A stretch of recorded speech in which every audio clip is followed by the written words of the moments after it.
Hello everyone, welcome back to the channel. তো অবশেষে শাকিব খানের আপকামিং সিনেমার একটা আপডেট পাওয়া গেল। সেই সিনেমার যেই পরিচালক আবু হায়াত মাহমুদ, তিনি কনফার্ম করেছেন এই সিনেমা কারা জাহাঙ্গীরের জীবনের উপর ভিত্তি করে নির্মাণ হচ্ছে না। তার মানে এই সিনেমা সত্য ঘটনা অবলম্বনে তৈরি হচ্ছে না। এখানে কাল্পনিক একটি গল্পের আশ্রয় নিয়ে তারা সিনেমাটি নির্মাণ করবেন, যেখানে মুখ্য চরিত্রে অভিনয় করবেন শাকিব খান। তবে সেই সিনেমাতে ভালোবাসা, রোম্যান্স, গল্প তো থাকবেই, অ্যাকশনও থাকবে এবং সেটা গ্যাংস্টার বেসড সিনেমা হওয়ার সম্ভাবনাই বেশি। আজকে পরিচালক নিজে একটি ভিডিও বার্তার মাধ্যমে সেটা কনফার্ম করেছেন। আমরা কিন্তু অনেক গুজব শুনেছিলাম এ ব্যাপারে যে কালা জাহাঙ্গীরের জীবনী নিয়ে নির্মাণ হতে যাচ্ছে এই সিনেমাটি, যেটা আগামী রোজার ঈদে মুক্তি পাওয়ার কথা। সিনেমার প্রোডাকশনের কাজ এখন চলছে। স্ক্রিপ্টিং দেশে বিদেশে বিভিন্ন জায়গায় বিভিন্ন রিসোর্স ব্যবহার করে তারা প্রিপেয়ার হচ্ছেন। আগামী মাসে অগাস্টে এই সিনেমার নাম কি হবে সেটা তারা সবাইকে জানাবেন। সাথে এডিশনাল চমক কিংবা বোনাস হিসেবে থাকবে হচ্ছে first look.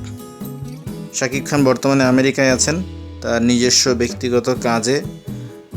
In the mean time প্রোডাকশনের কাজ এগিয়ে চলছে।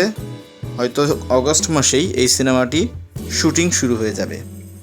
এখন পর্যন্ত লিড চরিত্রে শাকিব খান ছাড়া অন্য কোনো চরিত্রের ব্যাপারে কোনো ধরনের কমিউনিকেশন কিন্তু মেকারদের তরফ থেকে হয়নি। কে নায়িকা হবেন, কে ভিলেন হবেন, কোথায় কোথায় শুটিং হবে, কোনো ইনফরমেশনই আমরা এখনও জানতে পারিনি। তবে পরিচালক নিশ্চিত করেছেন যে ধাপে ধাপে তারা বিভিন্ন ধরনের আপডেট আমাদেরকে প্রোভাইড করবেন। অনেক চমক এখানে থাকবে। তারা তাদের সর্বোচ্চ চেষ্টা দিয়ে একটি ভালো সিনেমা তৈরি করার ব্যাপারে সক্রিয় আছেন, এই বিষয়টি কিন্তু তিনি নিশ্চিত করেছেন। নতুন একটি প্রযোজনা প্রতিষ্ঠান এই সিনেমার মাধ্যমে আত্মপ্রকাশ করতে যাচ্ছে। কেমন হবে সিনেমাটি, কেমন করবেন শাকিব খান, সেটা সময়ই বলে দেবে। তবে লার্জার দেন লাইফ থিমকে আত্মস্থ করে এই সিনেমার কাজ এগিয়ে চলছে। আমরা হয়তো খুব ভালো মানের একটি কাজ ডিরেক্টর আবু হায়াত মাহমুদের কাছ থেকে পেতে যাচ্ছি।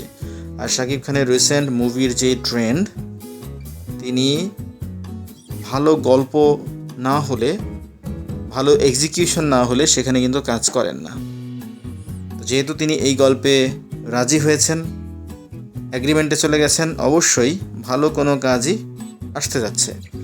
মনে রাখতে হবে এই সিনেমাটি করার জন্য শাকিব খান কিন্তু মেহেদী হাসান হৃদয় এবং রিয়েল এনার্জি প্রোডাকশনের নতুন যে সিনেমা তাকে ঘিরে তৈরি হওয়ার কথা ছিল, সেই সিনেমাটাকে পোস্টপোন করেছেন।